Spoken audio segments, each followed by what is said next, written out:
Mag-steam tayo ng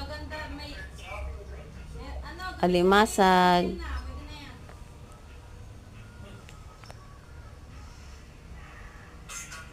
Yan, medyo mapula-pula na. Saglit lang natin ito steam para masarap yung aligi. Puro po babae yan. Yummy. May craving po ako sa alimasag.